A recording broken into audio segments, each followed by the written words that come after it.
اللي هيطلع معانا بأسبقية التواجد هنا، بأسبقية التواجد. تحية للناس اللي سبقت يا شباب. عايز اقول لكم بأمانة، خلونا كده نحلل الكلمات اللي بنستخدمها النهارده. احنا بنتكلم النهارده وبنحيي خطوة، صح؟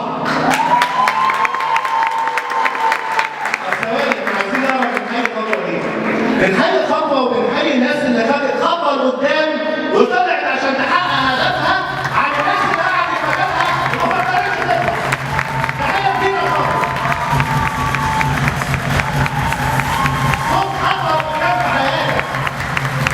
خد خطوة اثبت لذاتك. خد خطوة ودوس على يأسك وإرهاقك. خد خطوة وحقق حياتك.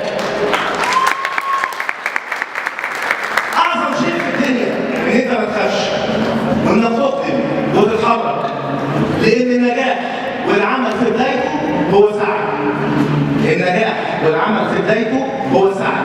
بمنتهى البساطه، لو فرضنا ان احنا في مدينه فاضله واسيوط فيها 100 قناه فضائيه، حضرتك القنوات هتيجي تترجاك من بيتك وتقول لك ارجوك بليز اشتغل معانا، مش هيحصل.